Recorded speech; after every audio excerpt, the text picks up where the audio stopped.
What is up, YouTube? My name is Andrew, and today I will be doing my first ever live PC build. Now, the parts in front of me total about $500 US, and the reason that I built this computer is because my friend recently built his very own $1,000 PC. Now, he claims that new parts are better than used parts. Now, I think that's wrong, and so that is why I have challenged him to a PC build-off. His PC totaled $1,000, so with a budget half of his, $500, I decided to go out and see if I could build a PC that would crush his.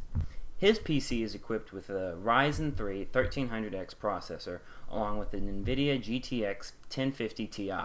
So, let's go over these parts and let's see how they fare up against his. For the graphics card, I went with an Nvidia GTX 780. I picked this up on eBay for around $110. The GTX 780 has 2,304 CUDA cores, whereas the GTX 1050 Ti only has 768. However, the 1050 Ti has 4 gigabytes of DDR5, whereas the 780 only has 3 gigabytes. I'm still confident that this card can crush modern title games and will still be able to beat the 1050 Ti with no matter what we throw at it.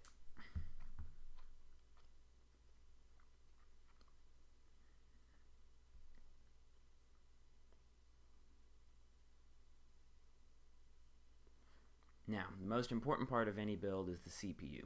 And for this, I was able to pick up a Core i5 2500K on eBay for around $60.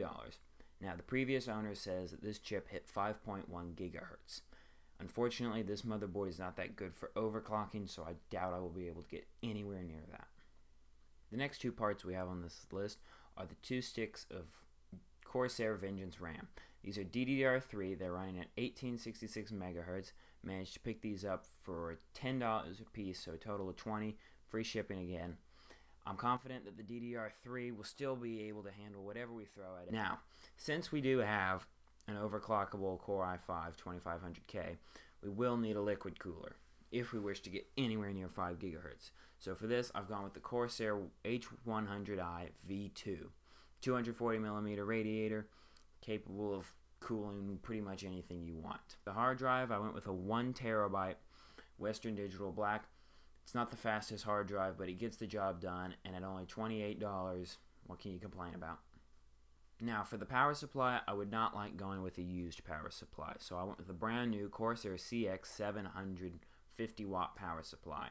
Got it on Amazon for about $60. It was on sale. It's not modular or anything, but it should get the job done and support full overclocking for anything, along with the GPU, CPU, and RAM if we can.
So I just wanted to point out real quick, I have the CPU under a stress test right now, and as you can hear, there's almost no noise whatsoever. It's just a little bit from the fans in the radiator. And it's like this during gaming, except sometimes the GPU fan will amp itself up every now and then, but it's hardly noticeable. But I just wanted to show you right now, I have it under a stress test. I'm using Asus 64 Extreme and no CPU throttling. We're clocking all the way up to 4.3 gigahertz. Now remember, this is stock 3.3. It's turboing itself all the way up to 4.3. Task Manager doesn't think so, it just thinks it's at 4.2. Almost got it to 420. That would have been really nice. But anyway, yeah, so we have no throttling, full turbo clock, and temperatures, as you can see. First one is the CPU, which is at 52 degrees.